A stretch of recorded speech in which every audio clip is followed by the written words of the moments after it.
Gracias, hermanos, gracias por este tiempo. Eh, quien nos está faltando creo que es Adi, pero seguro que entrará en algún momento. Bueno, ahora ya estamos más tranquilos, estamos de vuelta, no en Lima por si acaso, sino estamos en Corpus Christi, donde originalmente llegamos. La semana pasada tuvimos un viaje largo, fuimos a California, de California tuvimos que ir a Ventura y desde Ventura estuve transmitiendo el lunes pasado. Y le pido disculpas a ustedes porque no entró bueno, sí hicimos la clase y justo cuando ya había terminado, ¿no? Entramos a las preguntas, se fue la luz. Se fue la luz y no pude transmitir nada y tuve que disculparme por el WhatsApp, ¿no? Entonces fue ese problema técnico al día siguiente. Recién tuvimos la luz, ¿no? Pero bueno, es un detalle. Creo que falló en esa cuadra de la ciudad de Ventura. Así eso ocurre también por allá, o por Estados Unidos, o sea, no solamente en Lima, ¿no? ¿No? O en Piura, o de repente, no sé, cuando hay algunos apagones ahí, o defectos de luz. Pero creo que logramos terminar la clase la semana pasada, ¿verdad? ¿Se acuerdan? Sí, Sí, muy bien. Pero qué curioso, habíamos terminado y al minuto nomás se ¿qué pasó? fue y no pude despedirme. Bueno, ahí estuvimos, el sábado fue el matrimonio, no, el viernes tuvimos una previa y el sábado el matrimonio, todo el día. El domingo también ocupados con toda la familia del novio y luego salir, ¿no? Para California, para Los Ángeles. Ahí estuvimos hasta el día jueves que viajamos a Austin y de Austin nos fuimos a, a Dallas. Sí, en Dallas estuvimos, ¿no? Y bueno, ahí estuvimos en el partido. Eh, mi hija nos invitó ahí a ver el partido ahí de la selección. Bueno, Bueno, doctor, bien, bien, indirecto. sí, en directo fue. Y me llamó la atención que no perdieron. Pero bueno, ya. Pensé que iba a jugar peor, pero no fue un gran partido tampoco, ¿no? Chile no lo hizo. En fin. Y el domingo, no, el sábado en la noche estuvimos ya regresando a Corpus, ¿no? Estoy desde sábado en la noche, estamos ya casi 10:30 llegamos por acá. Así que ha sido un tiempo bastante largo, ¿no? Y todavía nos queda, ¿no? Porque vamos a quedarnos un mes por acá, un mes más, ¿no? Justo día 24, 25 de julio estamos regresando, ¿no? El 24 dejamos Corpus, nos vamos a San Antonio y de ahí va a Lima, ¿no? Muy bien. Eso es lo que tenemos por el momento, pero no dejamos de transmitir las clases. No sé, creo estamos bien. Hay alguna dificultad que ha habido, estamos creo que en el proceso. Vamos a dar el libro de los de Crónicas hoy día y creo que había alguien que tenía que hacer su exposición, ¿no? ¿No? Ya, pastor. Julio, Mm, ya. sí, si no, voy a enviarle. eh, He preparado de repente en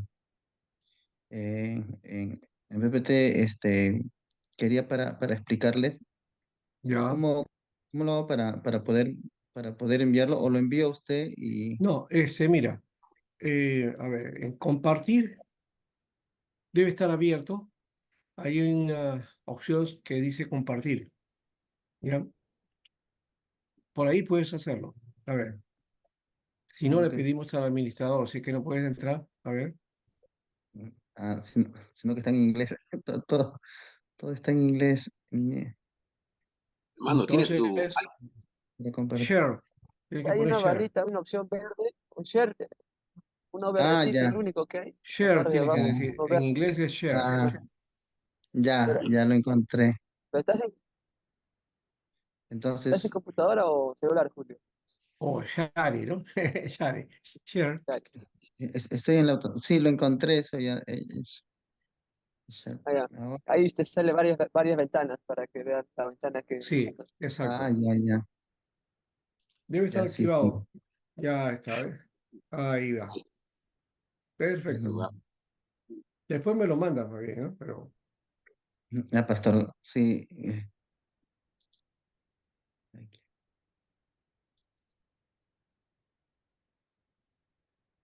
muy bien, entonces nuestro hermano Julio va a hacer su presentación y yo continúo con la clase. Hoy día terminamos de todas maneras con crónicas. Y creo que la próxima semana estamos terminando, ¿verdad? ¿O no? Creo que la semana que viene, a ver, no, todavía falta. Estamos en la sexta semana.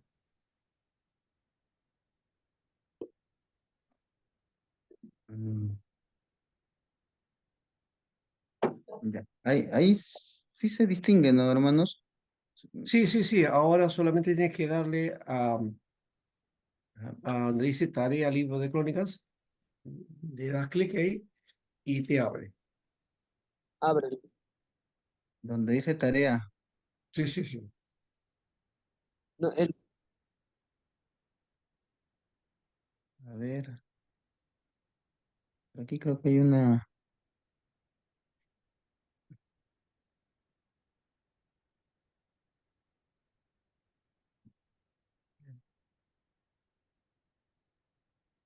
Lo tienes ahí fácil, o sea, le das clic ahí a tarea de libro de crónicas y se abre.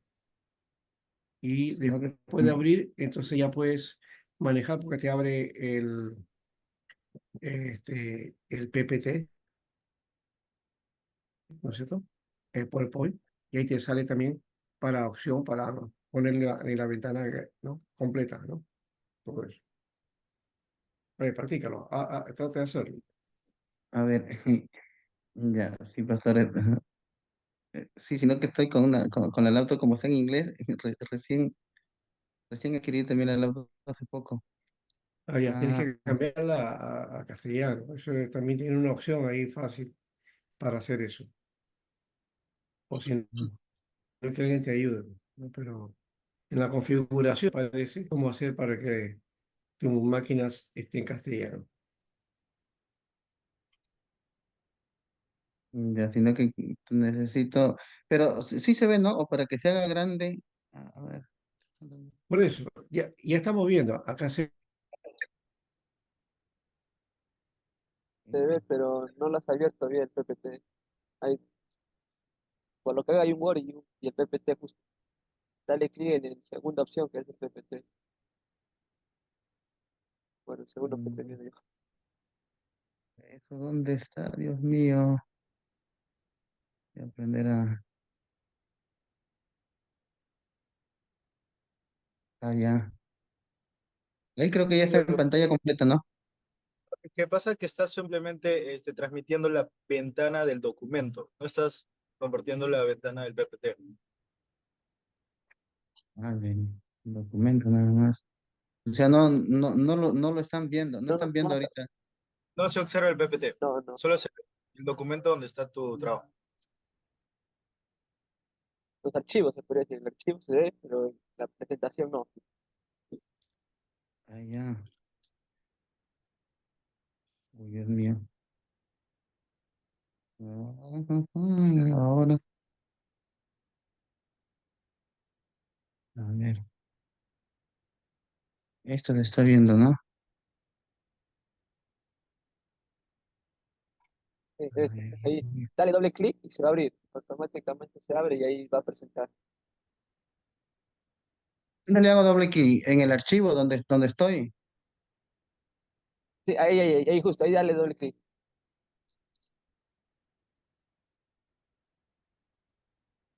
Ya le di doble clic, Ya, ahí está pero no lo ven, ¿no? cargando para que pueda abrir. Sí, ahí.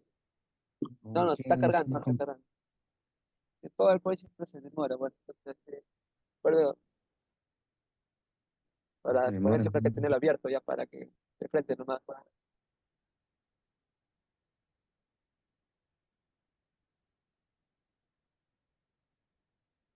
Dios mío.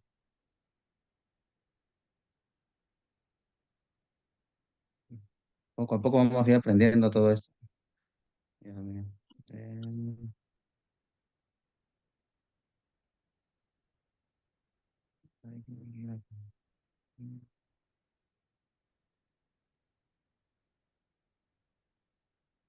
no lo ven, ¿verdad? No sé, ya hay otra opción. Cierra todo y todavía no, y deja de compartir acá en la pantalla y ábrelo primero. Y luego ya cuando ya está abierto, ahí recién compartes la pantalla para nosotros en el Zoom. Ya estando abierto ya el PPT, para que sea más directo. No te así con esas opciones. Ya lo cierro ahorita. Cierra, no me cierra, ¿no? Y ciérralo y deja de compartir por un rato y abre el PPT. Deja de compartir un rato y abre el PPT en tu máquina. ¿Está? Luego nuevamente Ya, lo vuelves a la opción el verde, ya. como te digo, y ahí para que compartas y va a salir directamente. Ah, ya. A ver, voy a. Pero ahora da la opción de poder compartir si es que ya lo abriste el PPT.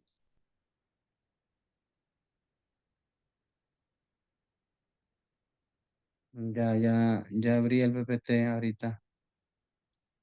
Ahora, Ya está abierto compartir. ya. Ahora, ajá, exactamente, a darle compartir, a ver. Da la opción ese verdecito. A ver, ¿dónde estamos? Estamos aquí.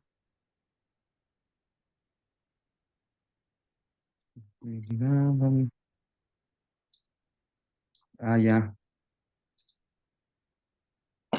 Ya, pero aún no se ve. Tú ya lo viste ya, pero aún no sale. Comparte este documento y ve con quién se comparte. Está la opción de la preferencia de compartir. Sí, me ha salido opción de compartir. A ver. Espera un momento para poder compartir. Estamos cargando, dice. La presentación. Ah, Pero sí, como te comento, el PowerPoint como que se demora siempre, y más si pesa, que me voy, es bastante almacenamiento, demora en abrir. ahí ya. Por eso te digo, antes de entrar a un método, tenlo abierto ya, tenlo abierto el PowerPoint y cuando ya sales así en esta posición ya lo tienes abierto y frente no lo comparto, porque demora en abrir, sí, Ya, pero. ya está abierto. ¿Ya está abierto? Bueno, yo estoy acá por otra forma, porque, por el celular, porque mi laptop se ha frizado, ¿no? Y no puedo transmitir por ahí. Ah, usted, De todas maneras, por acá lo puedo hacer y inmediatamente se active la máquina, lo lanzo por el otro lado. Pero entonces, Julio, a ver, ya pudiste hacer el efecto? Sí, estoy. Ya. Lo estoy abriendo otra vez.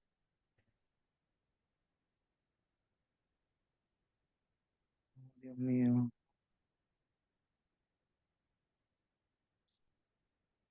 Mm,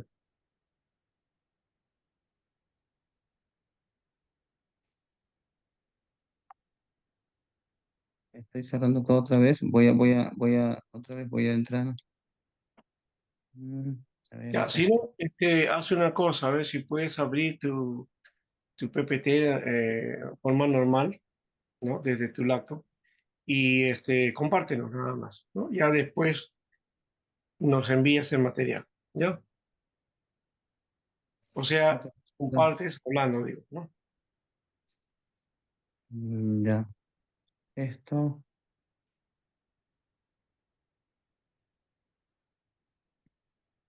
¿cuánto pesa tu PPT, Julio?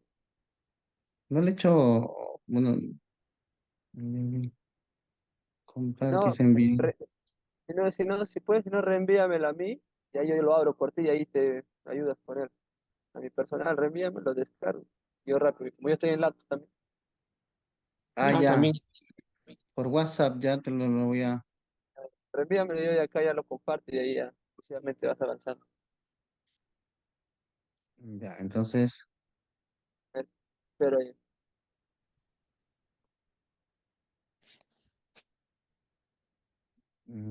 ya,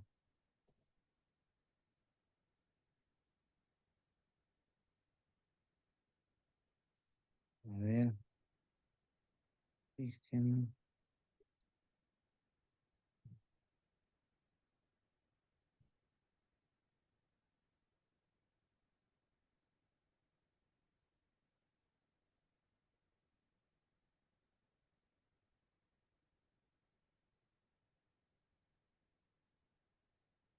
Te envié, Cristian, a tu WhatsApp. sí, sí, acaba de llegar. Se está descargando ya, está rápido. Ya, Está gracias, descargándolo Damián. ahora. Espérate, espérate.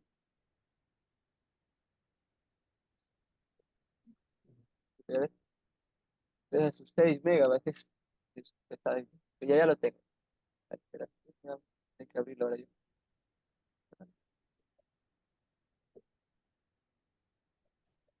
Ya.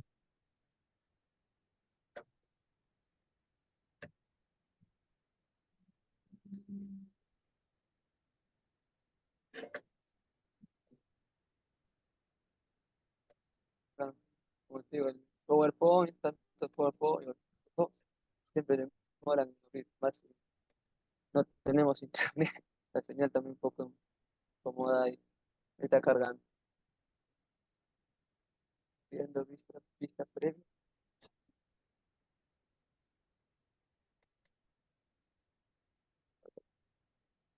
ya, ya lo tengo. Yo- Espero. ¿Pero logran ver, hermanos? ¿Lo ven? Sí. Ya, Ya, gracias, Cristian. Sí, sí, lo vemos ahora ya. Bueno, a ver, voy a compartir, voy a enviar. Ya, a ver, ya, gracias, gracias, Cristian. Gracias, hermano, por la paciencia, por esperarme. Bueno, primero que todo, buenas noches, que Dios los bendiga a todos. A mí me ha tocado explicar sobre el libro de Crónicas, primera y segunda de Crónicas, y en realidad a medida que estaba estudiando este libro, en realidad es un libro fascinante, ¿no? Como creo que normalmente siempre que vamos a la Biblia no cogemos este libro porque de alguna manera como que se repite lo mismo que dice algunas veces en el Reyes o en Samuel y lo pasamos nada más, ¿no?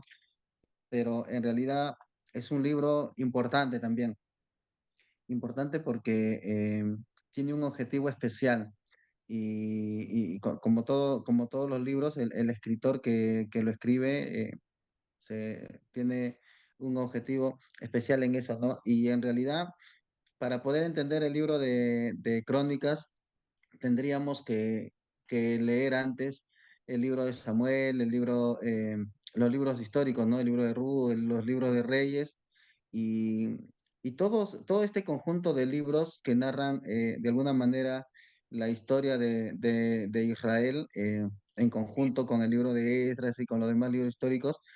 Es bueno que se lea todo en conjunto para poder entender. Crónicas de alguna manera dentro de los libros históricos, Crónica de alguna manera pone un aporte, ¿no? Es un aporte nada más el que da. Voy a tratar de explicarlo lo más rápido. Dice, ¿por qué debemos estudiar estos libros? Porque nos ayuda a entender mejor, dice, la historia global del antiguo pueblo de Dios desde Adán hasta Ciro de Persia.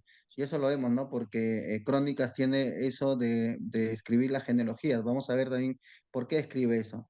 En Crónicas encontramos datos adicionales que no se encuentran en el libro de Reyes, dice. Y eso es verdad, o sea, si creemos de que es una repetición nada más, no es así, porque hay algunos aspectos que lo habla en Crónicas, y obviamente del libro de Reyes también hay algunos capítulos o algunos acontecimientos que omite, y eso también lo vamos a ver por qué. Dice, el título original de en la Biblia hebrea, Libre Hayamín, dicen, en realidad crónica significa de alguna manera los anales, ¿no? O los acontecimientos, los sucesos de los días o años. Tenía que ver con crónicas, ¿no? Por eso se llama crónicas, ¿no? De cronos, algo así, que tiene que ver con el tiempo. Y además, una crónica es un conjunto de historia, de libros, pero de manera ordenada, ¿no? Entonces, lo que el escritor, en todo caso, en crónica quiere hacer, intenta ordenar la historia. La Septuaginta, que se escribió hace 200 años antes de Cristo más o menos, separó los libros, separó Crónicas en dos libros. Y esto lo separó porque en realidad el libro de Crónicas, los rollos eran muy grandes, era muy extenso y a veces era muy pesados, ¿no? Llevarlo, y entonces por eso es que la Septuaginta terminó separándolo en dos, ¿no? Él lo llamó las cosas omitidas, justamente por eso, ¿no? A diferencia del libro de Reyes, le llamaron así. Pero hubo dos variaciones, ¿no? Uno fue la Septuaginta y la otra fue en la Vulgata Latina de Jerónimo, el año 400 después de Cristo más o menos. Jerónimo sí ya lo llamó las crónicas de la Sagrada Historia entera. Entonces, a partir de Jerónimo, ¿no? Se lleva ese nombre de crónica. En el autor se le atribuye a Esdras, al sacerdote Esdras, a quien se le llama el cronista. Bueno, pero eso es una postura, ¿no? En su mayoría lo atribuyen porque casi el libro de Crónicas termina con el decreto de Ciro de Persia. Con eso comienza también el autor, entonces Esdras, y por algunas características mismas también, ¿no? Las mismas características en las escrituras y todo eso, los estudiosos consideran de que puede haber sido Esdras quien escribió, ¿no? Dice que es muy probable que estos registros fueron hechos alrededor del 450 al 430 antes de Cristo. El registro genealógico en Primera de Crónicas de 1 al 9 apoya una fecha después del 450 antes de Cristo. Para la escritura, el Nuevo Testamento no cita directamente ni Primera ni Segunda de Crónicas. Eh, un favor, ¿puedes pasar a la siguiente, Cristian, por favor? Sí, no, espérate, espérate. Ya, está ahí. Ya dice los objetivos. La continuidad con el pasado. ¿Sigue Dios interesado en nosotros? Hay algunas preguntas que se hacen y para esto voy a relatar un poco, ¿no? Acerca de este tema. ¿Por qué le digo que es importante tanto leer el libro de Samuel y el libro de Reyes? Porque leyendo eso vamos a entender lo que se escribe en Crónicas. Y si nosotros recordamos, el libro de Samuel data más o menos el reinado de Saúl, cómo Dios le quita el reinado a Saúl, cómo David es proclamado rey, el libro de Reyes comienza con el reinado de David. eh, pero antes de eso, antes de los reyes, las tribus o los pueblos en Israel estaban distribuidos, ¿no? Es con el reinado, es con David con quien se comienza a unificar, se hace una nación, ¿verdad? Cuando muere David y le sucede su hijo Salomón, llega la gran bonanza el pueblo de Israel. Pero nuevamente cuando Salomón muere, los hijos, el reino se divide en dos. El reino del norte por Jeroboam y el reino del sur por Roboam, me parece. Entonces, terminan en conflictos y en peleas y a partir de eso comienzan en el reinado personajes que terminan corrompiéndose delante del Señor y bueno, los profetas, las profecías comienzan a llegar, ¿no? Que por producto de ese pecado, Dios los iba a entregar a cautiverio. Y es así que sucede, ¿no? Sucede que el reino del norte es conquistado por los asirios y son llevados cautivos, y después el reino de Judá también por los babilonios, y es llevado a Babilonia, son deportados, ¿no? Prácticamente Jerusalén, Judá desaparece, queda desierto, todos se retiran de ahí, y entonces ahora aparece el libro de Crónicas cuando Ciro ha dado esa decreto de que regresen a su nación. Y entonces ellos se ven con una situación. Hay un objetivo especial por el cual se escribe el libro de Crónicas, y es porque el libro de Crónicas está dirigido a los expatriados, a los exiliados que están regresando a Israel, que están regresando a su tierra. Pero la pregunta es, ellos están regresando, pero hay una pregunta en ellos. Dice, vamos a regresar a nuestra tierra, pero ahora, ¿cómo vamos a regresar? Más o menos entre 50 y 70 años que habían estado cautivos, la gente se había olvidado de cómo era, de las leyes, de las costumbres o de las normas que habían estado practicando en Israel. Además de esto, eh, los levitas, por ejemplo, ya no ministraban el santuario porque obviamente no había templo en ese lugar. Muchas otras cosas no habían desaparecido. Entonces, estando en cautiverio, pues el pueblo obviamente no estaba bajo el dominio de otra cultura y de alguna manera se habían mezclado ellos con esas costumbres en Babilonia también, ¿no? Con esas costumbres paganas. Entonces, regresan, eh, regresan, siempre está la pregunta, ¿no? Ahora, ¿cómo vamos a regresar? ¿Cómo vamos a regresar? ¿Vamos a seguir cometiendo los mismos errores del pasado? Tenemos que recordar primeramente por qué fuimos cautivos. Tenemos que recordar y saber qué nos llevó a la cautividad. Ya, y tenemos que salir de eso y ver qué es lo que Dios quiere para nuestras vidas, qué es lo que Dios quiere para nuestra nación. Y por eso es la pregunta, ¿no? La pregunta decía, ¿sigue Dios interesado en nosotros? Eso era una de las preguntas que se hicieron. La otra era la extensión de Dios en sus bondadosos propósitos con Israel.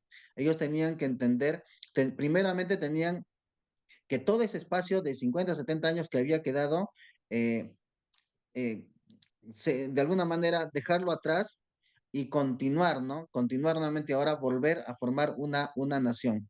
Y la pregunta que nosotros, que yo alguna vez en una de las exposiciones, por ejemplo, de Alan García, él decía, ¿no? ¿Cuál fue la primera tarea para el Perú una vez que fue independiente? Fue ser Perú, decía Alan García. Y es verdad, ¿no? De alguna manera, esto es lo que probablemente los israelitas, los judíos dijeron eso, ¿no? Ahora ya fuimos, tuvimos la autorización para regresar a nuestra tierra. ¿Qué es lo que tenemos que hacer ahora? Ahora tenemos que hacer una nación nuevamente. Tenemos que volver a ser un pueblo con normas, un pueblo con historia, un pueblo con identidad. Tenemos que volver a hacer eso. Por eso es que tenemos que regresar a nuestro pasado, dijeron ellos, ¿no? Tenemos que volver al pasado y así es que si la gente ya se olvidó, tenemos que enseñarle. Entonces, Crónicas lo que hace es todos los capítulos, todo el relato que tiene Crónicas es para hacer recordar a la gente su identidad, recordar a la gente su nacionalidad, recordar a la gente las promesas de Dios. Y entonces, eso es lo que ellos dijeron al decir la continuidad con el pasado, ¿no? Y la extensión de Dios en sus bondadosos propósitos con Israel es que la pregunta ellos decían, ¿continuarán vigentes los pactos? O sea, Dios seguirá teniendo ese pacto con nosotros, seguirán las promesas vigentes. Y entonces, por ejemplo, uno de ellos dice, no, la tribu de Leví para servir ante el arca del pacto, lo vamos a encontrar en Primera de Crónicas 23, del 24 al 32, cómo es que narra, ¿no? Crónicas narra esta parte, ¿no? De los levitas. Eh, Otra de las cosas, dice también David para ser rey de Israel. O sea, ellos consideraron de que eh, a David Dios le había dado la ordenanza de ser el rey y que de su linaje de David iba a venir el Mesías. Entonces, eso también ellos tenían que hacer recordar al pueblo, tenían que hacerle recordar, tenían que restaurar el trabajo de los levitas, el pueblo tenía que recordar que Dios no había olvidado esa promesa de un Mesías futuro, tenían que hacerle recordar sobre la ley y los profetas, todo lo que los profetas hablaban, tenían que recordar también la figura mesiánica, ¿no? Y por último, la unidad de todo Israel. Y justamente para eso servían las genealogías. En la genealogía la pregunta era, ¿está Dios interesado aún en nosotros?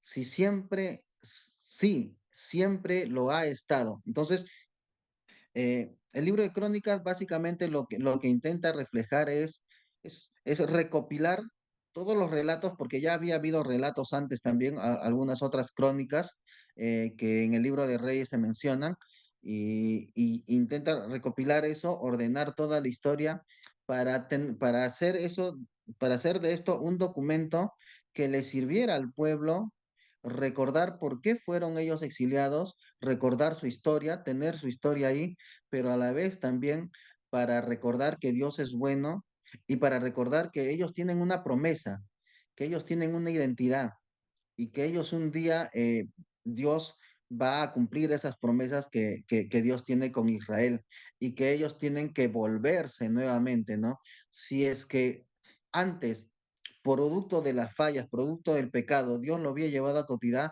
pues ahora cambiar esa actitud, renovar el compromiso y volverse a Dios, ¿no? En cortas palabras, en resumidas cuentas, el libro de Crónicas, el objetivo era que el pueblo se vuelva a Dios y que este nuevo comienzo que ellos tenían ya no sea como el anterior, que este nuevo comienzo sea un comienzo de fidelidad delante de Dios, un comienzo de compromiso y de servicio íntegro para el Señor, ¿no? La siguiente, por favor, Cristian. ¿Puedes pasar a la siguiente, por favor, Cristian? Gracias, gracias. El libro de Crónicas también habla bastante sobre David y Salomón. En esta parte, de repente, sí un poco crítico.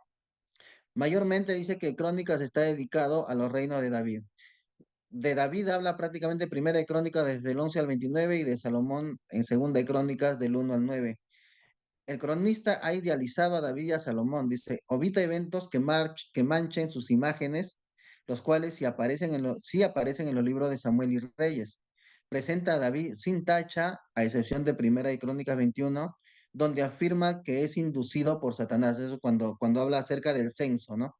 Y dice, se presenta a David como el rey sobre todo Israel. Eso también lo enfatiza. O sea, pero ¿por qué hace eso el escritor del libro de Crónicas? Porque como el objetivo era que el pueblo recordara que Dios va a enviar un Mesías, o sea, no va a enviar a Jesucristo, sino ellos tenían la idea de que Dios en algún momento iba a enviar un Mesías para ellos, un redentor. O sea, esa era la imagen de ellos, ¿no? Y que Dios había hablado justamente que del linaje de David iba a salir este Mesías. Entonces, es por eso que ellos intentan enfatizar no de repente con la actitud de tapar todos los errores de David, sino con la intención de que el pueblo pueda entender cómo, o sea, de dónde se va a originar ese Mesías. Es verdad que en el libro de Crónicas, por ejemplo, en el libro de Crónicas no vemos los errores de David, el pecado que tuvo él, el mandar a asesinar a la esposa de Betsabé, por ejemplo, ¿no? Por ejemplo, cuando está hablando con Salomón antes de morir, y él le dice, ¿no? A sus enemigos, que él había sido compasivo con sus enemigos, que le había prometido no matarlos, pero que ahora él de alguna manera expresa venganza en contra de ellos, ¿no? Entonces, o sea, hay algunos pasajes que están escritos en el libro de Reyes o que se escriben en el libro de Samuel, pero que Crónicas no los pone, no, los deja ahí de alguna manera para seleccionar y para mantener la identidad que quiere con David, ¿no? Para que el pueblo tenga una visión clara de cuál era el objetivo o de por qué es que Dios le había puesto a David por rey y cuál era el objetivo mesiánico que había ahí, ¿no?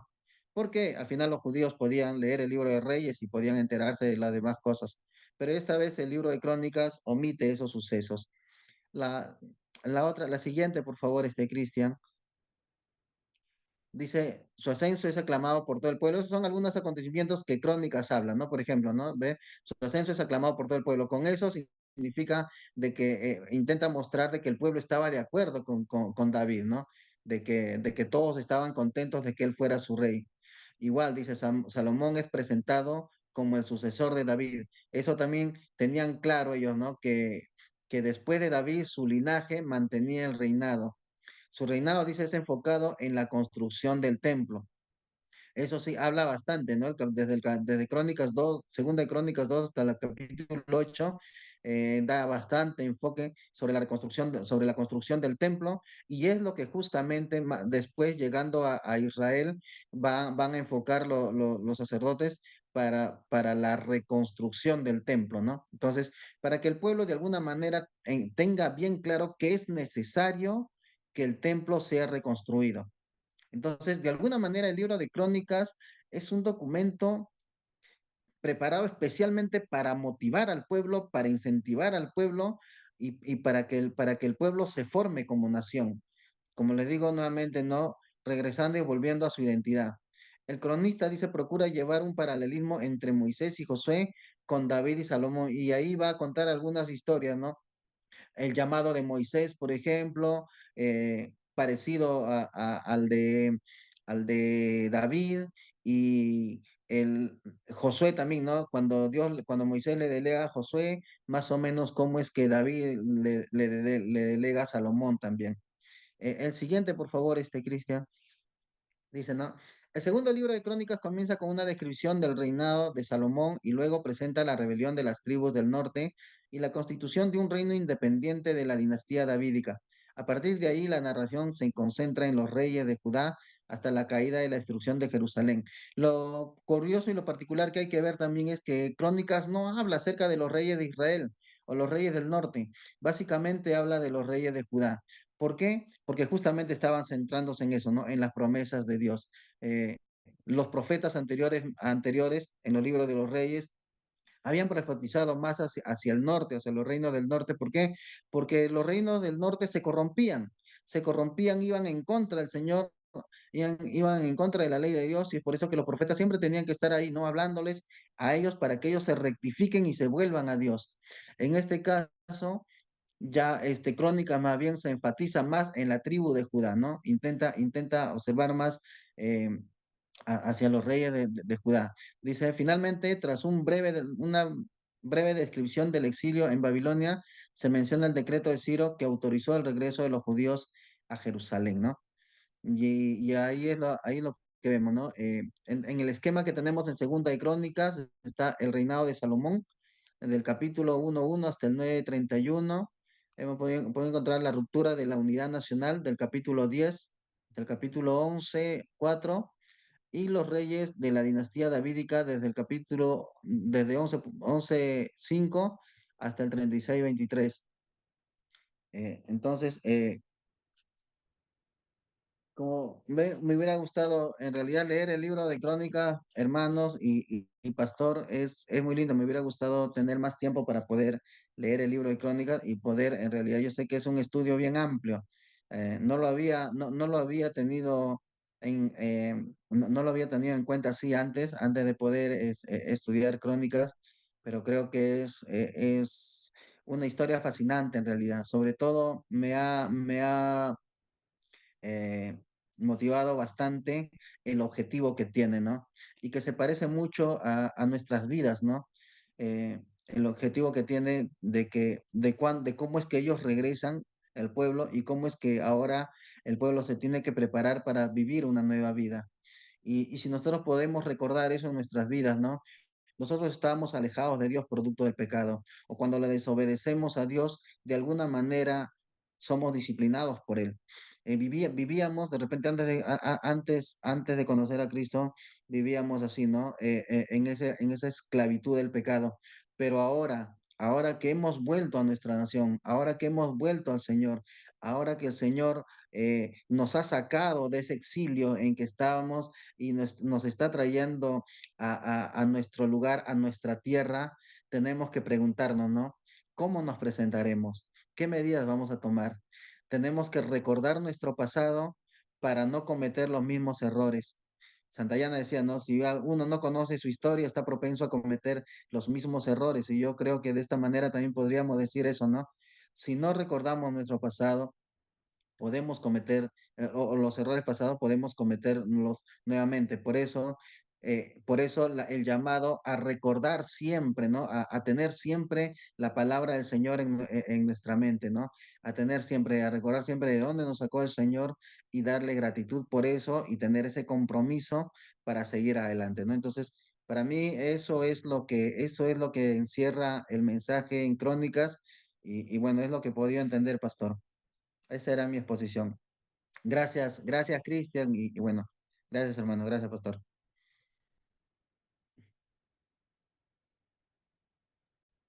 Muy bien, Julio. Qué bueno. Nos ha dado un resumen bien conciso de Crónicas, de los libros de Crónicas, de lo que en la Biblia católica se llama paralipómenos, creo. Así creo que se conoce, ¿no? Paralipómenos. Bien. Eh, ha dicho ciertamente que es un libro especial. eh, y no sé si esa característica que tú mencionaste es la que realmente se ponen los hermanos, porque muy poco se conoce, ¿no? O muy poco se lee acerca de este libro, ¿no? ¿Qué dicen los demás? A ver, abro el espacio para que compartan o hagan sus preguntas. ¿Qué les ha parecido?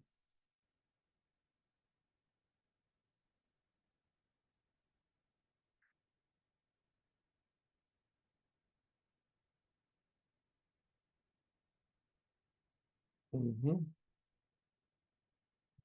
A ver, alguna intervención, una duda, una inquietud que ustedes quieran. Recuerden que Julio ha compartido ahora, entonces les toca a ustedes hacer la parte de las preguntas. A ver.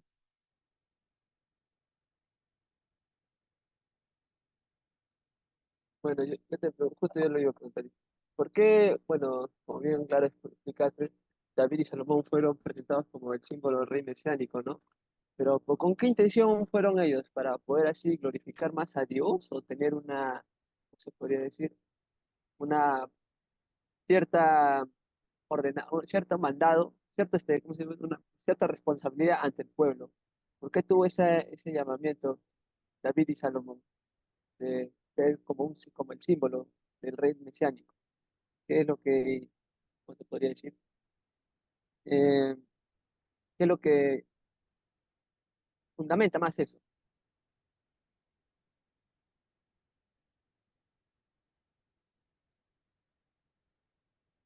Bueno, por eso lo que he podido entender es que en realidad ellos tenían la promesa de un Mesías, los profetas hablaban acerca de eso y, y eso se cumplía en David. Entonces, de alguna manera lo que se intentaba es no divinizar a David, no divinizar tampoco a Salomón, pero de alguna manera el poder mostrar al pueblo eh, que Dios es fiel a su palabra, fiel a sus promesas y que se tenga claro de dónde va a salir el Mesías, ¿no? O sea, cómo va a llegar el Mesías. Por eso el tema de las genealogías también. Presenta no solamente, Crónicas presenta la genealogía desde Adán, desde Adán presenta la genealogía, ¿no? Para mostrar, ¿no? Que, que de alguna manera era la voluntad de Dios, ¿no? Estaba dentro del propósito de Dios ese reinado. Bueno, eso es lo que he podido entender. No sé Muy si bien. el pastor tiene... Bueno, es cierto que Crónicas habla hasta el inicio de Adán, o sea, lo que está haciendo es ese recuento que tiene que ver con el propósito de Dios. Hay un detalle también que tiene Crónicas, sí, pero que yo lo voy a hacer ya en la exposición o en la complementación del trabajo, porque hoy día tenemos que terminar esta parte de Crónicas, ¿no? El detalle está en que marca aquí todo una historial que tiene que ver con Israel, ¿no? ¿No? Lo pone Israel como centro. Y es cierto que tiene ese aire mesiánico, porque el libro, de paso, no es escrito pues en la época de los reyes, ¿no? Sino es escrito posteriormente al cautiverio, porque cuenta ese aspecto, ¿no? La vuelta y todo ese aspecto, ¿no? Entonces, en ese tiempo, y por eso aparece también el cuento de algunos profetas también, que no aparecen en los otros libros, ¿no? Entonces, esto nos lleva a ver, a hacer ver, o nos hace ver, ¿no? La proyección que tenía para esa época el concepto del Mesías, que no aparece, y ahí quizá puede ser contrario a lo que estábamos mencionando, pero no aparece en la época de Salomón ni de David. Hay una promesa muy leve, pero en cuando aparece el asunto mesiánico de Israel, es en este periodo de la vuelta de la cautividad. Los profetas que comienzan a anunciar en esa etapa hablan acerca de ese tiempo, ¿no? Entonces, Crónicas está dando esa pauta, ¿no? Está planteándonos ese aspecto, ¿ya? Del énfasis mesiánico. Entonces, eso no hay que olvidar, que el mesianismo en Israel, ¿no? Se da en esta etapa que se conoce como etapa de silencio. Fíjese, curiosa esa descripción que se ha hecho por mucho tiempo, por muchos dentro del mundo evangélico, ¿no? La etapa de silencio, los 400 años de silencio, que Dios no hablaba. Pero es que en esa época es que surge, ¿no? El concepto de mesianismo. Y también surge la apocalíptica, ¿no? Que mezcla también este aspecto, ¿no? Bueno, ahí tenemos un espacio. No sé si alguien más quiera compartir, si no vamos a lo nuestro. Está muy bonita la expresión de nuestro hermano y su exposición también muy buena. A ver, Javier, creo que quería hablar. Y pastor, como vemos, Primera de Crónicas termina, ¿no? Exponiendo lo que dice el rey David, que él había guardado mucho material para que Salomón construyera el templo. Y revisando, ¿no? Encontramos que dice ahí en el último capítulo de Primera de Crónicas, 29, 29, 4, dice que 3.000 talentos de oro. Eh, si aplicamos la tabla, cada talento pesa un promedio de 26 kilos en la actualidad. Ya, Entonces, pregunto, ¿no? ¿Qué cantidad de oro? Qué bellísimo habrá sido ese templo, ¿no? Porque tenía 78.000 kilos de oro, las paredes y todo lo demás. Bellísimo, bellísimo, bellísimo. La pregunta es, no sé si has encontrado, Julio, qué imperio conquistó en ese entonces y se llevó todo ese oro?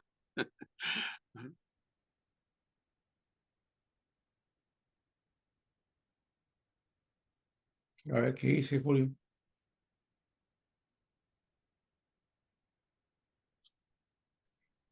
Ah, ya. Bueno, en todo caso, quien en realidad invadió Judá fueron los babilonios, Ahí está, muy bien.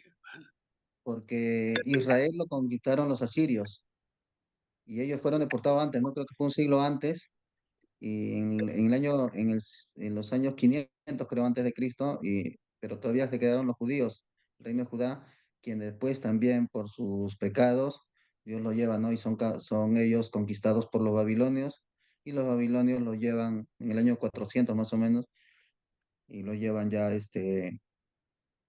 deportados a Babilonia y pues queda ya Israel completamente desolada, ¿no? Ujú.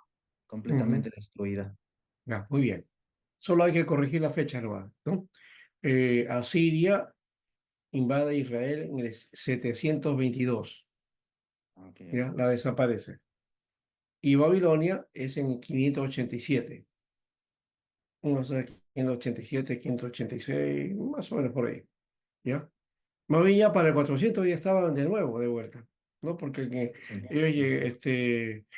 llegaron al 500, a ver, 520 más o menos por ahí ya estaban llegando ya, ¿no?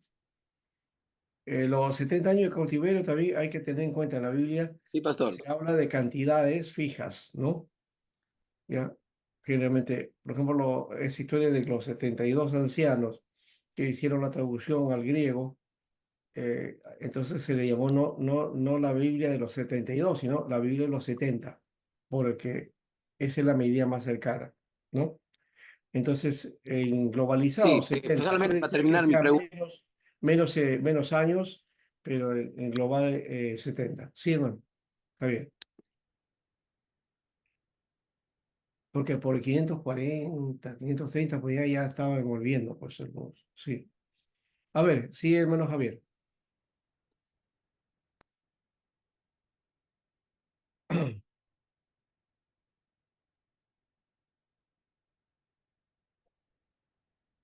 Se le ha ido, creo, el audio, parece. Bueno, en todo caso, cuando vuelva, entonces Sí, no, compartimos. para terminar mi pregunta es que cuando Ya. encontramos el libro de Daniel, el rey, el nieto, ¿no? El rey Artajerjes, saca los...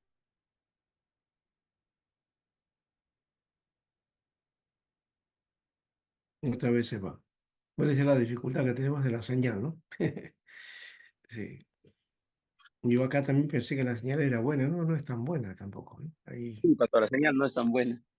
sí. Sino que quería decir que este rey manda sacar todo lo que habían traído de Israel para beberlo, ¿no? Para en esa copa beber. Y es ahí Mm. donde se ve en el libro de Daniel las escrituras en la pared. Entonces, de ese tiempo data los utensilios y todo lo que se había preparado para el templo eh, de Dios, ¿no? El tiempo del rey Claro, Salomón. claro, es que Daniel y sus amigos fueron deportados, pues, ¿no? Exactamente. De esa época, claro. Bien. Muy bien, entonces, para ir avanzando, entonces, ya lo dijo Julio, que Crónicas es bien parecido al libro de los Reyes con los libros de Eras y Nehemías, ¿no? Que formaban una sola obra, ¿no? Se señala como autor a Esdras, esa era también la tradición que mencionó, ¿no?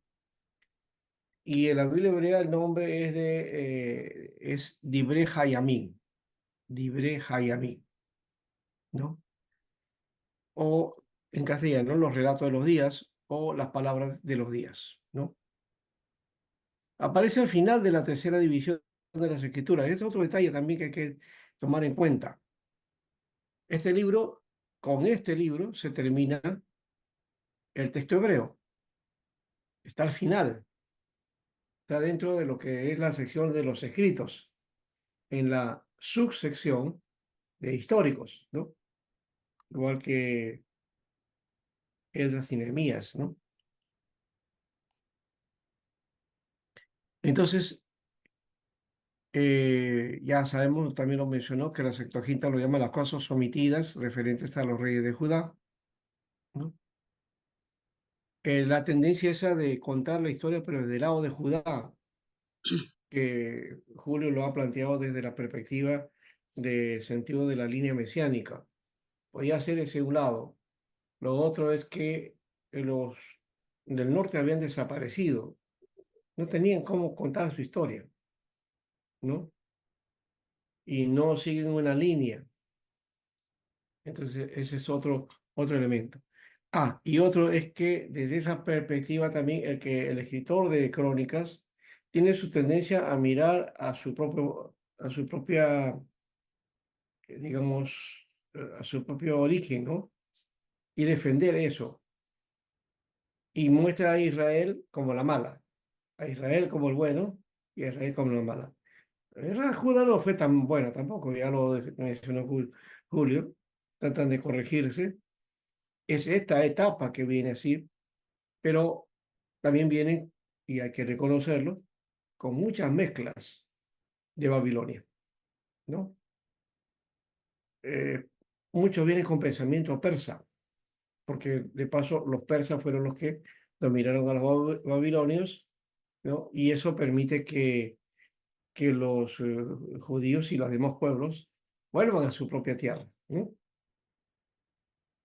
Entonces, 70 años llevados cautivos a otra tierra, las generaciones que se formaban ahí ya se formaban con los conceptos y las ideas y pensamientos de esa tierra. Y ellos trajeron por eso a la tierra eh, una corriente, ¿no? De judaísmo que se va a formar, o sea, el judaísmo del primer siglo, que corresponde al judaísmo que se llama el judaísmo del segundo templo. Es importante esa parte de la historia de Israel, ¿no? Porque lo que está atrás, eso quedó y ya pues es historia y hay una especie de, digamos, de, de corte, ¿no es cierto? Un corte, se quedó trunco. Es esta etapa la que va a desarrollar la Israel, que va a seguir la línea, ¿no? Dentro del factor del mesianismo, ¿ya? Pero también va a seguir la línea del judaísmo que hasta ahora continúa, ¿no? Que si bien ese judaísmo se forjó en la Edad Media, pero tiene sus bases, sus cimientos en este judaísmo del segundo templo, ¿no? Que Mm. también le podemos llamar religión del segundo, la religión hebrea del segundo templo. ¿Por qué hablamos del segundo templo? Porque el templo de Salomón se destruyó, como ya lo dijo Julio. Y Javier estaba contando qué hermoso debería haber sido y todo lo que se llevaron los babilonios, ¿no? Pero cuando Mm. volvieron, trataron de hacer nuevamente y reconstruyeron el templo. ¿Y quiénes fueron los que reconstruyeron esto? Fueron Josué, Zorobabel y Josué, ¿no? ¿No? Ellos son los que hicieron este segundo templo, ¿no? Y ese segundo templo es el que va a contar toda la historia de Israel hasta el año 70, ¿no? Y donde fue destruido el templo, ¿ya? El templo ese que Herodes reconstruyó, que no se le llama templo, un tercer templo, en realidad fue un tercer templo. Pero ¿qué etapa podríamos hablar de ese tercer templo? Porque no tuvo mucho tiempo, ¿no? Se terminó por el año 63 después de Cristo, ¿ya? 63, 64. Y el año 70 fue destruido. No duró mucho, no tuvo mucha influencia. Entonces, por eso llamamos del segundo templo, ¿no? Y para aquellos que están buscando la construcción del tercer templo y que hablan que la Biblia habla de un tercer templo, se olvida de que Herodes reconstruyó este templo y que en alguna manera este templo eh, que hizo Herodes fue completamente diferente al que habían hecho Zorobabel y Josué. Dice mismo la gente que la gloria de ese templo no era comparada con la gloria del templo de Salomón, ¿no? Y Herodes cuando retoca ese templo, lo convierte en una construcción hermosa, fastuosa.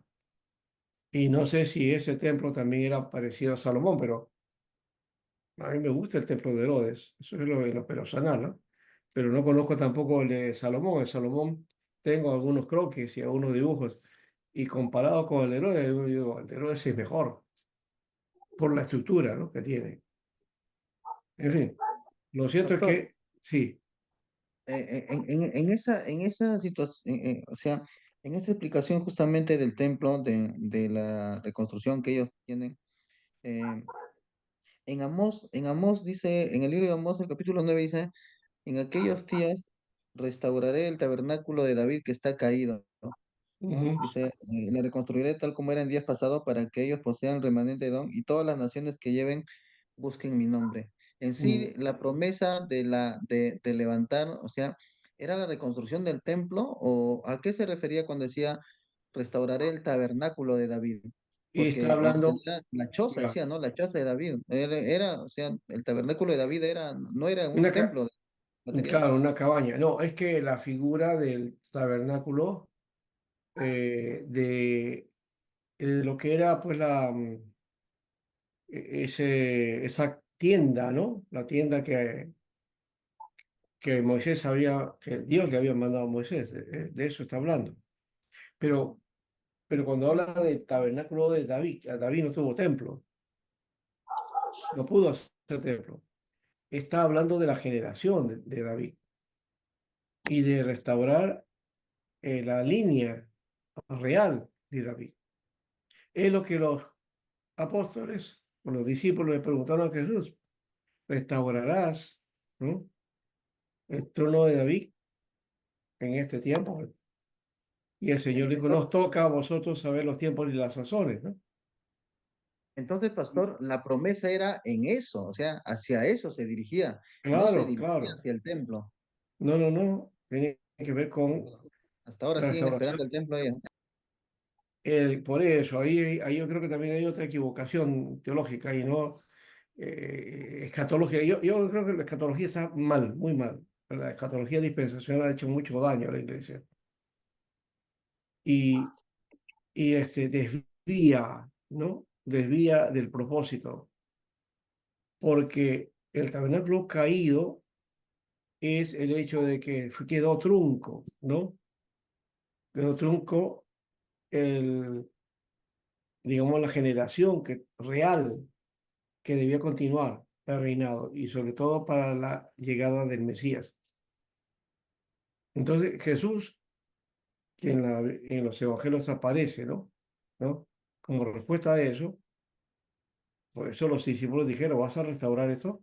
Porque lo creían el Mesías. Y así creyeron que era el Mesías. Pero esa restauración será hasta el final, ¿no? Cuando venga el Señor. Entonces, en su tiempo, Él entonces confirmará ese camino, ¿ya? Entonces, no olvidemos que es en este caso, ¿no? La promesa de restauración está en una persona, ¿ya? No en un objeto. Cuando se menciona el tabernáculo de David o el trono de David, es una especie de metáfora, porque lo que está hablando ahí es de aquel que es el rey, ¿no? Entonces, vendrá ese rey, es lo que los discípulos decían, ¿no? Es el tiempo para que el rey de Israel se manifieste, que ese rey Mesías, entonces se dé a conocer. Jesús dijo: no, eso depende del Padre. Y esto quiere decir que cuando venga el Señor, entonces vendrá ese aspecto también, ¿ya? Pero que si ha sido restaurado en una manera, es que Jesús dio su vida por su pueblo, ¿no? Él es el Mesías, ¿ya? Ahora vendrá para, con gloria, tomar ese trono. Ya está reconstruido. Entonces, en ese caso, el tabernáculo de David, que es, vamos a ponerlo en ese sentido en la Biblia, es la salvación, Es lo que es la dijo pastor, restauración. es lo que Sí, dijo pastor, destruiré este templo y lo levantaré en 3 días. exactamente. Ese es el sentido. En su resurrección, él ha restaurado, ¿no?, a David. Es la manifestación de David ahí. Y eso reconoce que es el rey, ¿no?, por su resurrección. Entonces, estamos en el camino, ¿se dan cuenta? Si es por otro lado, planteamos: no, que construcción acá, ya, que la bestia, que la marca, que no sé qué, el sello de la bestia. Sí, ya nos vamos por otro lado, ¿no? Y hemos convertido el caso de Apocalipsis, ¿no? Un mensaje bestiocéntrica, cuando el mensaje debe ser cristocéntrico, ¿no es cierto? O mejor dicho, mesianocéntrico. Desde esa perspectiva creo que ser, ¿no?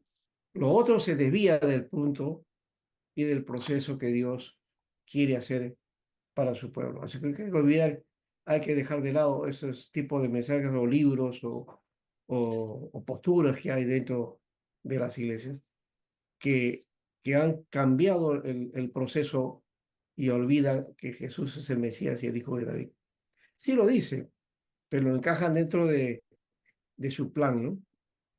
De su plan, ¿no? Y ponen la restauración de Jesús o el tiempo como un tiempo de gracia, ¿no? Ya pasó la ley, ahora es el tiempo de gracia. Pero el tiempo de gracia va a terminar también, según ese plan, y vendrá la tribulación, ¿no? Entonces, esa visión corta el mensaje de Dios, del plan y el propósito de Dios, porque Dios no trabaja trunco o por parcelas, te da un propósito que va cumpliendo en el tiempo, ¿ya? Y que va hasta el final. Hay una línea rectora que va hasta el final. Entonces, no hay cortes, donde Dios tiene que agarrar y como corregir la plana al ser humano, porque el hombre el hombre malogró su plan, ¿no? Esa es la idea del dispensacionalismo, de que en cada plan que Dios tiene, el hombre la malogra. Y entonces, ¿qué tiene que hacer Dios? Otra vez empezar y hacer otra propuesta, hasta que viene otra vez de nuevo el hombre, ¡pac!, lo malogra, ¿no? No, pues. El propósito de Dios, la revelación de Dios, no está supeditado a lo mal del comportamiento o actitud del hombre o lo que el hombre puede hacer o malograr dentro del plan de Dios. El final, Dios va a continuar con su plan, ¿no? Va a terminar con su plan. Muy bien. Estamos cortos todavía acá. Sigamos, a ver. Ya vamos a tratar de resumir un poquito lo que dijo Julio. Ya. El editor menciona a un miembro de la dinastía de David de sexta generación, después de Zorobabel, ¿no? Primera Crónicas 3, 19, 24. Y usa términos persas, ¿ve? Su estilo, teología e interés religioso y punto de vista ético indican un periodo persa tardío. Así que este libro puede haber sido hecho alrededor del año 300 antes de Cristo, ¿no? No le pongamos 500, 600 porque no corresponde, pues, ¿no? Quizá lo más cercano sería 400, pero 300 hasta 150 por ahí más o menos antes de Cristo podría ser, se completó este documento, ¿no? Por otro lado, también es cierto que parece repetición de los libros de Reyes, ¿no? En su historia, y lo del libro de Samuel, ¿no?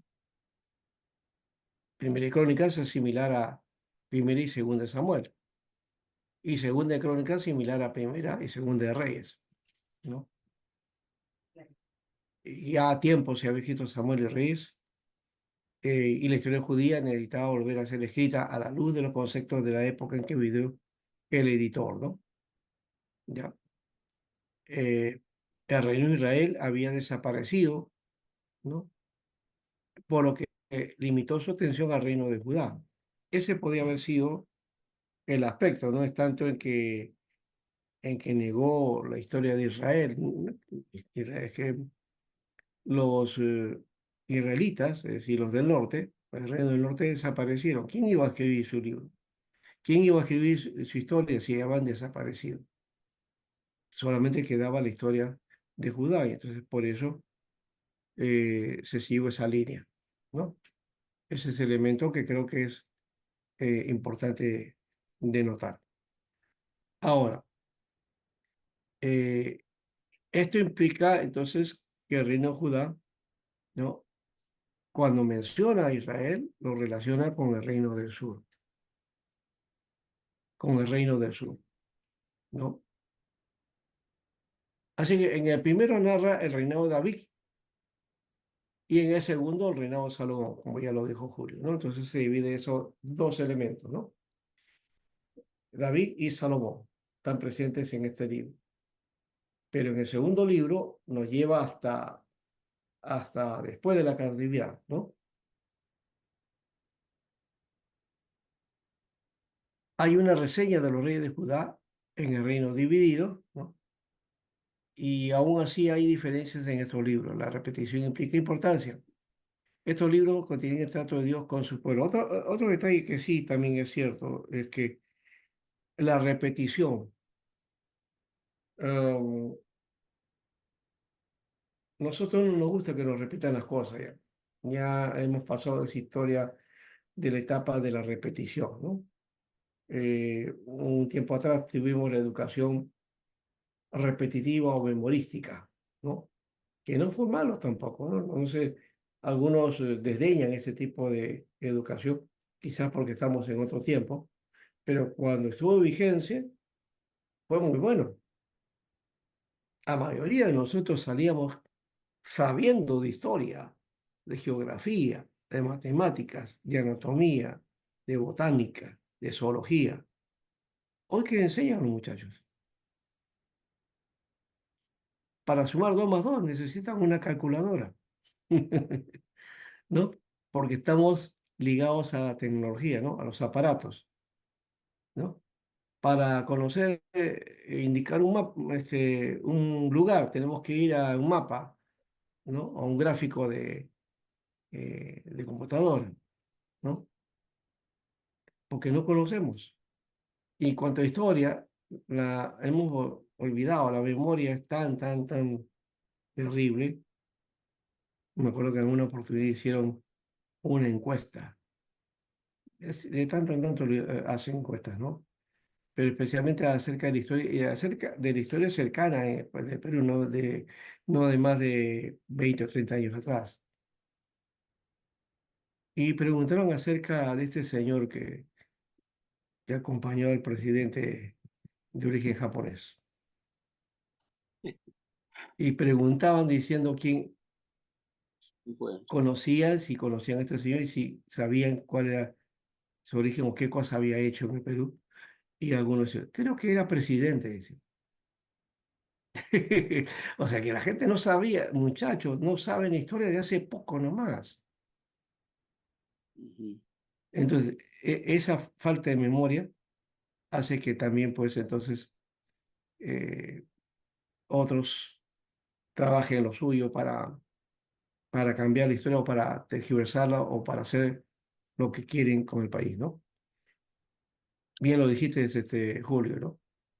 Que un pueblo que no conoce su historia está condenado a repetirla. Israel repitió mucho de eso. Y en el país, en el Perú también tenemos lo mismo, ¿no? Tenemos esa semejanza. Solo que en el caso de Israel el plan tiene que ver con el propósito de Dios, ¿no? No diría, bueno, Perú tenemos el propósito de Dios. No, es que aquí tenemos que aplicar y ver las semejanzas que pueden haber entre lo que sucedió con Israel y lo que sucede en nuestro país, ¿no?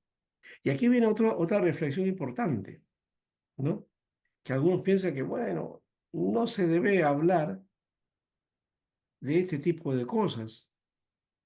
La Biblia solamente habla de cosas espirituales, ¿no? Del alma, del espíritu, de la relación con Dios, de caminar bien con Él.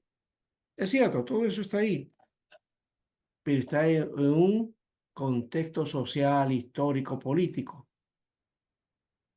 Y necesitamos hablar de eso, ¿no?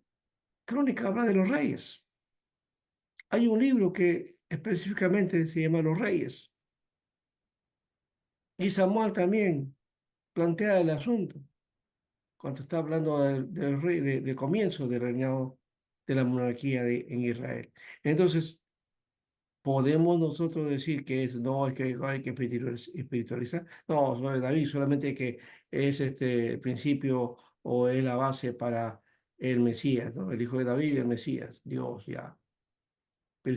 Pero olvidamos que hay una historia de por medio, ¿no? Entonces, la historia te da identidad, como dijiste, ¿no? ¿No? Y te envuelve como nación, ¿no? A mí me llama la atención. Pastor, tengo una pregunta. Sí, sí, sí, dígame. Relacionando el tema, Pastor, el sábado en el culto de jóvenes acá en Huánuco, hay varios chicos que están estudiando ingeniería ambiental y Ya, por clase de la tarea del profesor llegamos a un panel y nos sentaron ahí a un abogado cristiano, o sea, mismo ya, de la iglesia, un abogado, una licenciada de enfermería, un ingeniero ambiental, un ingeniero civil, y yo estaba ahí con respecto a la palabra de Dios, de que el pastor Carlos me había cedido el espacio. ya, ya. Y, y, y se abrió el panel y ¿por qué la depredación del medio ambiente? Y lanzaban las preguntas, ¿no? Y Ya, la pregunta, pues, y para eso, pues, en Génesis 1:11, cuando Dios crea, ¿no? Las plantas, las semillas y todo lo demás, tiene mucha relación. Y a lo que está usted está diciendo, la Biblia no es solamente un libro espiritual, ¿no? Y eso es lo que se está cayendo hoy en día a una fe intelectual solamente. ya. Bueno, no es que Y la se está Biblia no... dejando de lado Ujú, a la fe salvífica. ya, Quizás chicos que ya, vienen de la universidad, salen de un hogar cristiano a la universidad, adquieren una profesión y luego se ve algo penoso que eh, con una fe intelectual. claro, porque Y la intelectualidad eh, pierde valor la Biblia, pastor, y usted está tocando un tema muy importante. La Biblia no solamente es religiosidad, la Biblia fue creada en una sociedad, se está exacto, formando una sociedad, exacto. y todo lo que... Ahí es uno de los problemas que tenemos los pastores porque no enlazamos la realidad con la palabra, ¿no?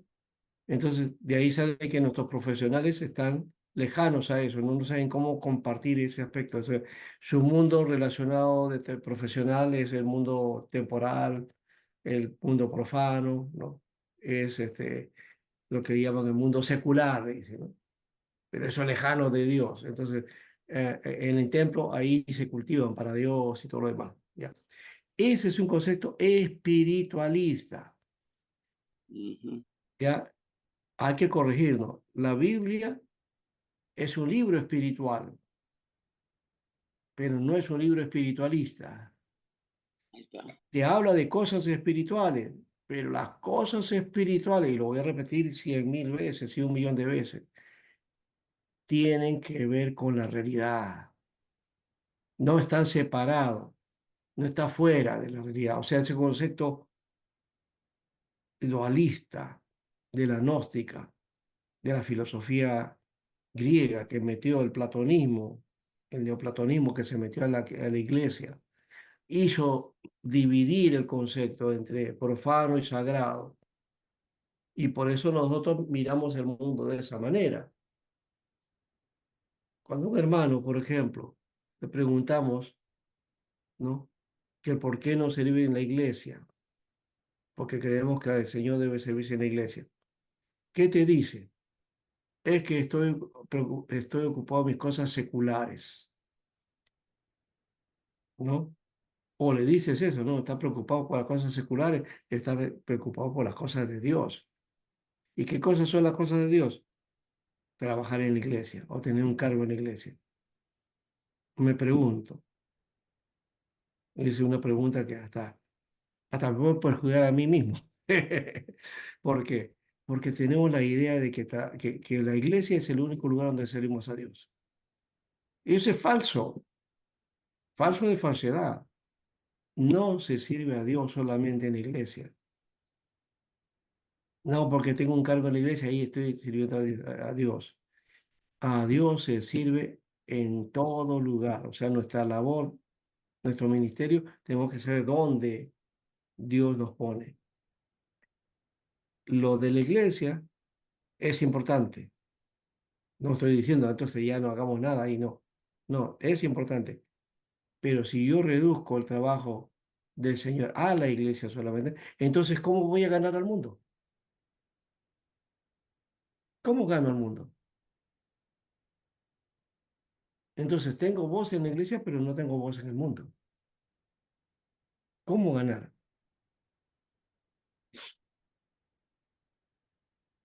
A mí, por ejemplo, una noticia que a mí me inquietó es cuando inauguraron el campeonato de la Copa América, ¿no? Que estuvieron varios pastores ahí y les dieron cadre, no sé cuánto, y dijo, Dios bendiga América y todo lo demás. Ciertamente que ahí hay un rasgo político por ahí que está metido, que algunos no quieren creer que es así. Sí lo hay, porque acá hay mucho de eso, ¿no? Se hace política en las iglesias, ¿no? Ahora, eso no debería ser la nuestra. Yo no estoy diciendo eso. Si quieres hacer política, no fuera. Como ciudadano, puedes hacerlo, pero también debes llevar tus puntos cristianos también, ¿no? Porque no te vas a comportar como mundano, ¿no? Mintiendo, calumniando, ¿no? Promoviendo cosas contrarias o solamente aprovechando el espacio de la candidatura para decir cosas que después no cumples. Entonces, ¿dónde está el principio cristiano, no? Entonces, creo que hay que tomar en cuenta que nosotros tenemos, y voy a parafrasear esa frase de un sociólogo cristiano que analizaba una tendencia dentro del mundo evangélico, decía que los evangélicos tenemos huelgas sociales, decía, que no hacemos nada ni nos comprometemos por nuestro pueblo, nuestra nación, nuestro entorno. No nos interesa eso, nos interesa solamente el alma. Y reducimos al alma a una parte del ser humano, cuando la Biblia está preocupada por el ser humano, en su integridad. Y que en su entorno también, por eso la Biblia en Romanos nos dice que habla que la creación también está gimiendo, ¿no? ¿No? Ujú. Por la manifestación de los hijos de Dios, o sea, por nosotros. Ya, por eso hay que tener cuidado. Algunos dicen, sí, se ha predicado a Cristo en la inauguración.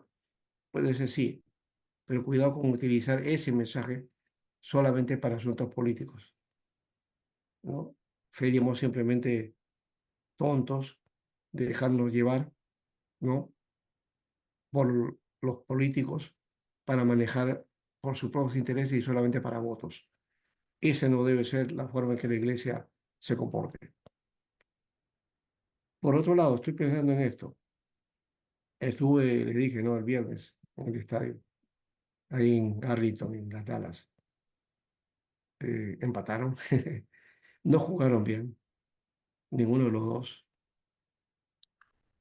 Perú pudo haber ganado también. Bueno, pero ahí está. Lo que me llamó la atención el asunto cuando estaba hablando de identidad. Se cantó el himno nacional, pero con un corazón. Yo diríamos, si hay una invasión, una guerra, haríamos lo mismo. De seguro que se esconderían en su casa, como ocurrió cuando la guerra del Pacífico. Tanta gente se metió en su casa y mandaron solamente a gente del pueblo, gente desarmada casi, a morir en la guerra. La misma historia de esa época estamos repitiéndola ahora, ¿verdad? Entonces, sí, para un partido de fútbol, soy Perú, Perú, no, te amo, Perú, y gritas y todo. Pero estás dispuesto a defender tu patria cuando las cosas, las papas queman. Estamos dispuestos nosotros a intervenir ahora que la situación y la crisis, todo el mundo está en su casa. Pero cuando vean el fútbol, ahí sí, ¿no? Y si pierden, y si fallan, gritan, ¿no? Pero no dicen nada cuando nos mandan leyes que están en contra de nosotros. ¿Te das cuenta? No reaccionamos. Entonces, ¿dónde está la identidad de patria? Israel aprendió eso. Por eso cuando vino el cautiverio, vino con otra mentalidad y forjar la nación. Y lo lograron, pero lo lograron de tal manera que cuando vino Jesús ya no lo quisieron, porque ellos tenían una idea de un Mesías triunfador, ¿no? Entonces, formamos la patria, formamos la nación, pero para que venga rey, para que ahora sí seamos con él triunfantes. Nunca, y por eso acusan de a Jesús, nunca pensaron en un Mesías doliente, sufrido y muerto en una cruz. Eso para ellos es una vergüenza. ¿Te dan cuenta por qué no lo aceptan a Jesús, los judíos? Porque eso es tropiezo para ellos. Les cuesta y nunca lo van a entender y lo rechazan, hasta lo maldicen, ¿no? Porque no es el Mesías para ellos. Ahora, lo curioso de este caso, ellos creen en su Mesías, pero no creen que Jesús sea el Mesías. Ahora, por creer en el Mesías, según la Biblia, son salvos, ¿no? Creen en el Señor Jesús, será salvo. Creen no en el Señor Jesús, creen en el Señor, ¿no? Y será salvo. Es el principio que estaba en el Antiguo Testamento y en los profetas. ¿Ya? Pastor, una pregunta. Sí. Entonces, como usted está llevando esta línea, ¿dónde se equivocó el pueblo de Israel, el pueblo hebreo? Si los profetas hablaron teniendo los rollos, ¿dónde se equivocó entonces el pueblo hebreo para negar a En que, Jesús? en que no encaja, pues, no encaja Jesús dentro de la idea, la visión que ellos tuvieron de un Mesías. Ya les dije, un Mm, Mesías triunfador. Que los profetas también anunciaban, pues. así es. Los profetas anunciaron continuamente eso, aunque no vieron el sufrimiento, que sí Daniel menciona, que Daniel menciona el sufrimiento del Mesías, ¿verdad? Y lo describe descarnadamente. Isaías también lo menciona, pero los demás todos hablan de triunfo, de tiempos de bonanza y de tiempos de esperanza, de un milenio, digamos, ¿no? De un gran milenio donde todo va a ser prosperidad y bendición. Entonces, eso lo olvidaron, ¿no? Y ahí es el problema, pues, el tropiezo, ¿no? No quieren saber nada con Jesús ellos. Pero cuando alguien judío se da cuenta de que sí, ese es el Mesías en todo, porque encaja en todo lo demás, no en el sufrimiento, pero cuando acepta el sufrimiento de Cristo, entonces ahí se vuelve judío completo, ¿no? Pastor, Claro que eso le cuesta, remanentes, les cuesta, sí, ellos son los remanentes de Israel, los claro. que sí creen que Jesús es el Mesías. No sé si sería el remanente, porque al final el trato con Israel es otro, ¿no? Sí está el Mesías presente, pero hay otros aspectos que ya no son ajenos a nosotros, ¿ya? Aunque Pablo lo dice de otra manera. Pablo dice que Dios ha formado de dos pueblos uno solo, ¿no? Hablando de gentiles y judíos. Y que hay un solo pueblo, digamos. Y por medio de ese un solo pueblo es que viene la bendición. Entonces todos tenemos que entrar ahí, judíos y gentiles, ¿ya? Solo que hay una promesa, así, de alguna manera. Ahora, ¿cómo entender eso de la promesa, no? Si en esa promesa es que tiene bendición por ser judío, o que esa promesa actúa por David, por Moisés y por Abraham, ¿no? Y la línea sigue y la bendición llega para ellos, ¿no? Pero de hecho es por la fe, es por la fe. Por la fe en el pacto, en la Torá, o por la fe en Jesús, el Mesías, de todas maneras les cae a ellos, ¿no?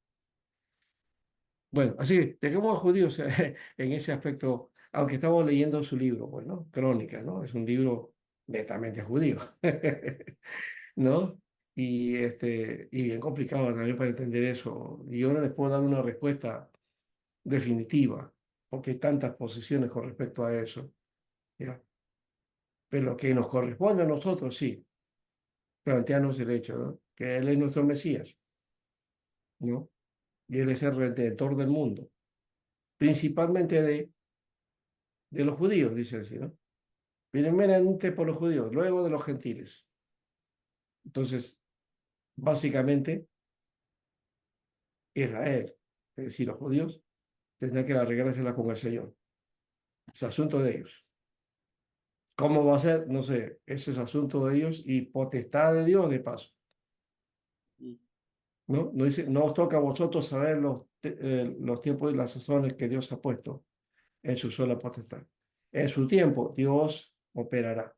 Eso no es asunto nuestro. Aunque debemos orar, sí, dice, ¿no? Por la paz de Jerusalén. No dice por la paz de Israel. No dice por la paz de Judá. Dice por la paz de Jerusalén. No ¿No? por Israel. Sí. Y no nos dice ahí que odiemos a Palestina tampoco, ¿no? También los árabes tienen sus promesas. Sí, a Isaías igual vas a encontrar promesas. Hasta para Egipto tienen. Entonces, no pensemos que Dios ha abandonado, pues, ¿no? Solamente tiene su privilegiado. Es una falsedad. Dios no tiene privilegiados.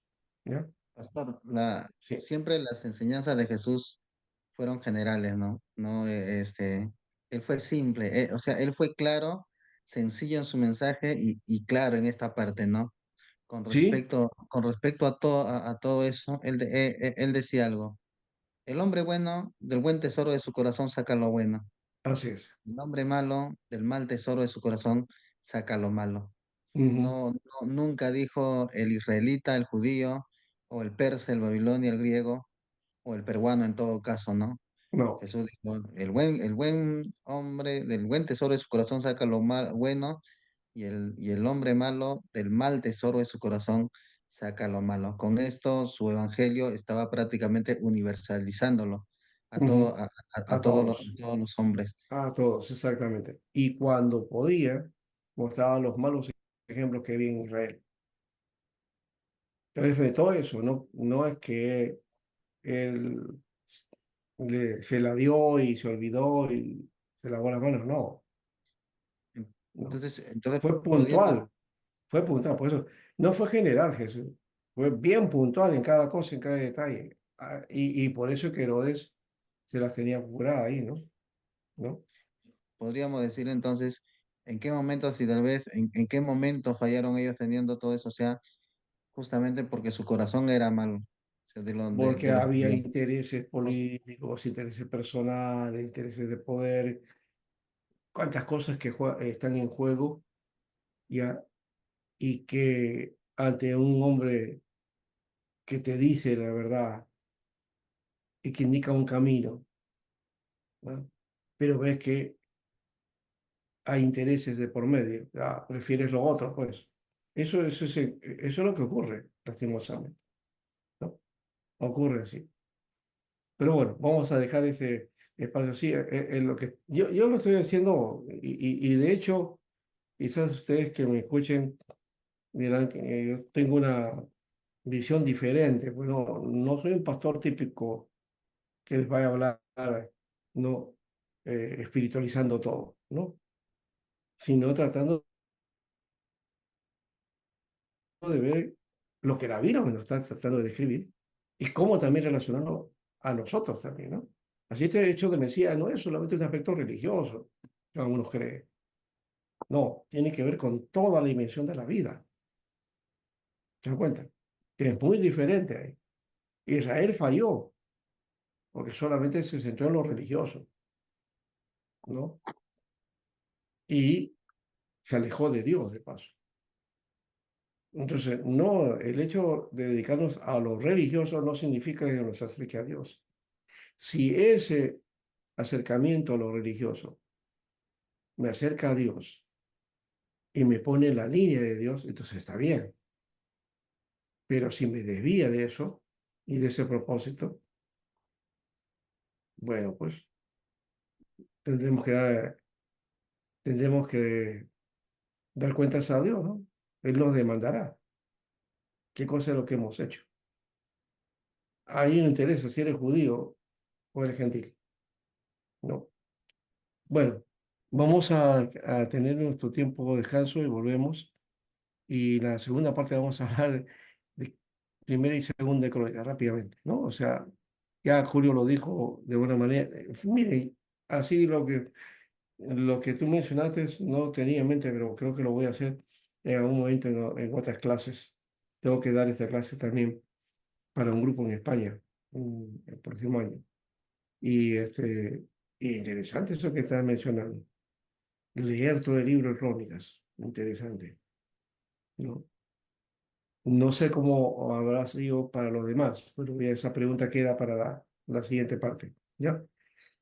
Vayan pensando ustedes en eso, ¿no? ¿No? ¿Leyeron el libro de crónicas o lo han asumido como Javier dice, ¿no? Como que ese libro lo pasó por alto, ¿no? Porque repite las cosas de los demás, ya no importa. Pero sí, me dice muchas cosas, ¿eh? Y vaya que estamos aprendiendo muchas cosas aquí. Bien, gracias. Vamos al descanso.